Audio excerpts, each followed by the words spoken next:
पन्ना शहर। अब बाकी लोग भी आ गए और टिन वुडमैन ने शेर और बाघ का सौहार्दपूर्वक अभिवादन किया।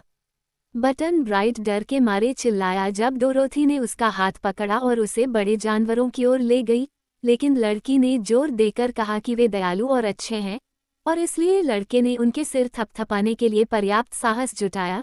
जब उन्होंने उससे धीरे से बात की और उसने उनकी बुद्धिमान आंखों में देखा तो उसका डर पूरी तरह से गायब हो गया और वह जानवरों से इतना खुश था कि वह उनके करीब रहना चाहता था और हर मिनट उनके मुलायम फर को सहलाना चाहता था। जहाँ तक झबरा आदमी की बात है, अगर वह जानवरों से अकेले या किसी और देश में मिलता तो शायद डर जाता, लेकिन उसकी भूमि में इतने सारे चमत्कार थे कि अब वह आसानी से आश्चर्यचकित नहीं होता था, और शेर और बाघ के लिए डोरोथी की दोस्ती उसे आश्वस्त करने के लिए पर्याप्त थी कि वे सुरक्षित साथी थे। टोटो ने काया शेर पर खुशी से भौंकते हुए अभिवादन किया, क्योंकि वह जानवर को पुराने समय से जानता था और उससे प्यार करता था, और ये देखना मज़ेदार था कि शेर ने टोटो के सिर को थपथपाने के लिए कितनी कोमलता से अपना विशाल पंजा उठाया। छोटे कुत्ते ने बाघ की नाक की गंध ली और बाघ ने विनम्रता से उसके साथ पंजे मिलाए, इसलिए वे पक्के दोस्त बनने की पूरी संभावना रखते थे। टिक-टॉक और बिलिना उन जानवरों को अच्छी तरह से जानते थे, इसलिए उन्होंने उन्हें केवल शुभ दिन कहा और उनके स्वास्थ्य के बारे में पूछा तथा राजकुमारी ओज़मा के बारे में पूछताछ की। अब ये देखा गया कि काया शेर और भूखा बाघ अपने पीछे एक शानदार सुनहरा रथ खींच रहे थे, जिस पर वे सोने की डोरियों से बंधे हुए थे। रथ के शरीर को बाहर की तरफ चमचमाते पन्ने के गुच्छों में डिजाइनों से सजाया गया था, जबकि अंदर हरे और सुनहरे साटन से सजाया गया था, और सीटों के कुशन हरे रंग के आलीशान थे जिन पर सोने की कढ़ाई की गई थी और एक मुकुट था, जिसके नीचे एक मोनोग्राम था। क्यों, यह ओज़मा का अपना शाही रथ है? डोरोथी ने आश्चर्य से कहा। हाँ, काया शेर ने कहा, ओज़मा ने हमें आपसे मिलने के लिए यहाँ भेजा है, क्योंकि उसे डर था कि आप अपनी लंबी पैदल यात्रा से थक जाएंगे और वह चाहती थी कि आप अपनी उच्च रैंक के अनुरूप शैली में शहर में प्रवेश करें। क्या? पोली ने डोरोथी को उत्सुकता से देखते हुए कहा। क्या तुम कुलीन वर्ग से हो? बस ऑस्ट्रेलिया में ही, बच्ची ने कहा, क्योंकि ओज़मा ने मुझे राजकुमारी बनाया है, तुम्हें पता है। लेकिन जब मैं कैंसस में घर पर होती हूँ तो मैं सिर्फ एक देहाती लड़की होती हूँ, और मुझे बर्तन धोने और मथने में मदद करनी पड़ती है, जबकि आंटी एम बर्तन धोती हैं। क्या तुम्हें इंद्रधनुष पर बर्तन धोने में मदद करनी पड़ती है, पोली? नहीं, प्रिया, पॉलीक्रोम ने मुस्कुराते हुए उत्तर दिया। ठीक है, मुझे भी ऑस्ट्रेलिया में कोई काम नहीं करना है, डोरोथी ने कहा। कभी कभार राजकुमारी बनना मज़ेदार होता है, क्या तुम्हें ऐसा नहीं लगता? डोरोथी, पॉलीक्रोम और बटन ब्राइट सभी रथ पर सवार होने वाले हैं, शेर ने कहा। तो मेरे प्यारे, रथ में बैठ जाओ और सावधान रहो कि सोना खराब न हो जाए या अपने धूल भरे पैर कढ़ाई पर न लग जाएं।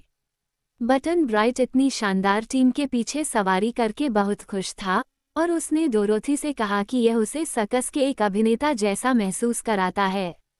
जैसे जैसे जानवरों के कदम उन्हें एमरल्ड सिटी के करीब ले आए, हर कोई बच्चों के साथ साथ टिन वुडमैन, टिक-टॉक और झबरा आदमी को भी सम्मानपूर्वक झुका रहा था, जो पीछे चल रहे थे। पीली मुर्गी रथ के पिछले हिस्से पर बैठ गई थी, जहां वह डोरोथी को अपनी अद्भुत मुर्गियों के बारे में और अधिक बता सकती थी। और इस तरह भव्य रथ आखिरकार शहर को घेरने वाली ऊंची दीवार के पास आ गया और शानदार रत्न जड़ित द्वारों के सामने रुक गया। इन्हें एक खुशमिजाज दिखने वाले छोटे आदमी ने खोला, जिसने अपनी आंखों पर हरा चश्मा पहना हुआ था। डोरोथी ने उसे अपने दोस्तों से गेट्स के संरक्षक के रूप में परिचित कराया, और उन्होंने देखा कि उसके गले में लटकी हुई सुनहरी चेन पर चाबियों का एक बड़ा गुच्छा लटका हुआ था। रथ बाहरी द्वारों से होकर मोटी दीवार में बने एक सुंदर मेहराबदार कक्ष में पहुंचा और भीतरी द्वारों से होकर एमरल्ड सिटी की गलियों में पहुंचा। पॉलीक्रोम ने इस भव्य और भव्य शहर में घूमते हुए हर तरफ से अपनी आंखों से मिलने वाली अद्भुत सुंदरता पर खुशी से कहा, जिसकी बराबरी कभी नहीं मिली, यहाँ तक कि परीलोक में भी नहीं। बटन ब्राइट सिर्फ इतना कह सका, माए, ये नज़ारा इतना अद्भुत था, लेकिन उसकी आंखें पूरी तरह खुली हुई थीं और उसने एक ही समय में हर दिशा में देखने की कोशिश की, ताकि कुछ भी न छूट जाए। झबरा आदमी जो कुछ देख रहा था उससे वो काफी हैरान था, क्योंकि सुंदर और आकर्षक इमारतें सोने की प्लेटों से ढकी हुई थीं और उनमें इतने शानदार और कीमती पन्ने जड़े हुए थे कि दुनिया के किसी भी दूसरे हिस्से में उनमें से कोई भी अपने मालिक के लिए बहुत कीमती होता।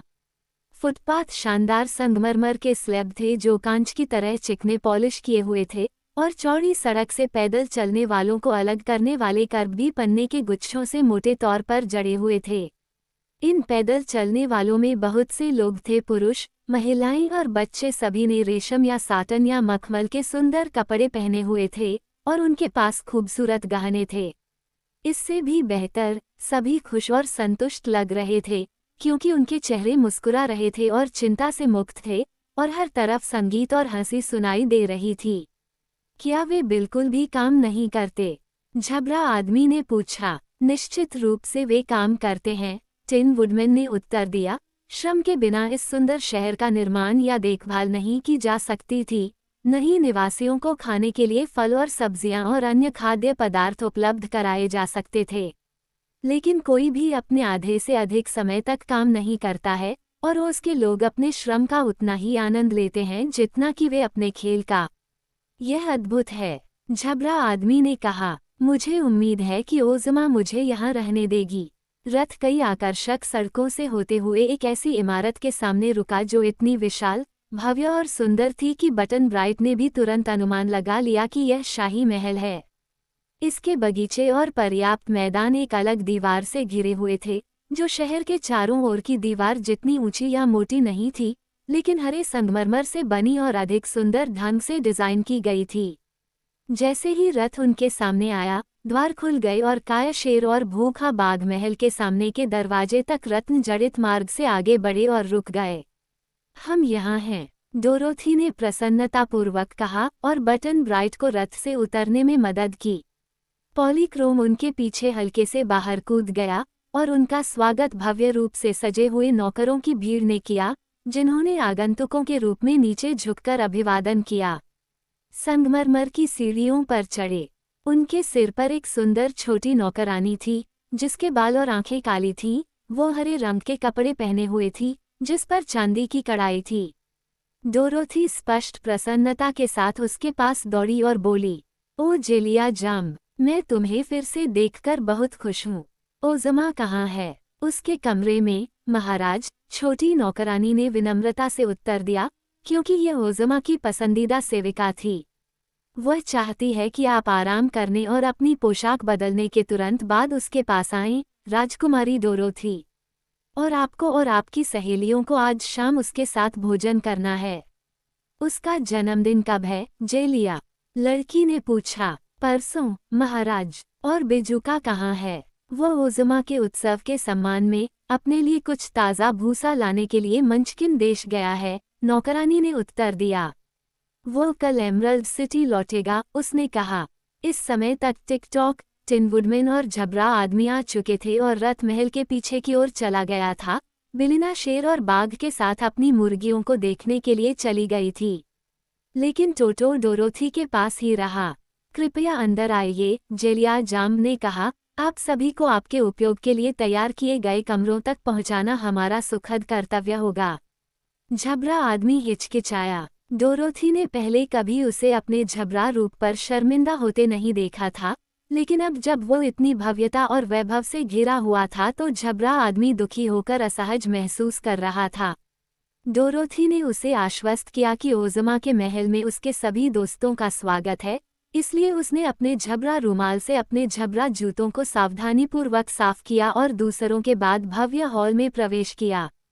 टिकटॉक रॉयल पैलेस में रहता था और टिन वुडमैन जब भी ओज़मा से मिलने जाता था तो हमेशा उसी कमरे में रहता था, इसलिए ये दोनों अपने चमकते शरीर से यात्रा की धूल हटाने के लिए तुरंत चले गए। डोरोथी के पास भी कमरों का एक सुंदर सूट था जिसमें वह हमेशा एमरल्ड सिटी में रहती थी, लेकिन कई नौकरों ने विनम्रता से रास्ता दिखाने के लिए आगे बढ़े, हालांकि उसे पूरा यकीन था कि वह खुद ही कमरे ढूंढ सकती है। उसने बटन ब्राइट को अपने साथ ले लिया, क्योंकि वह इतने बड़े महल में अकेले रहने के लिए बहुत छोटा लग रहा था, लेकिन जेलिया जाम ने खुद इंद्रधनुष की खूबसूरत बेटी को अपने कमरे में पहुंचाया क्योंकि ये देखना आसान था कि पॉलीक्रोम शानदार महलों की आदि थी और इसलिए उसे विशेष ध्यान देने की हकदार थी।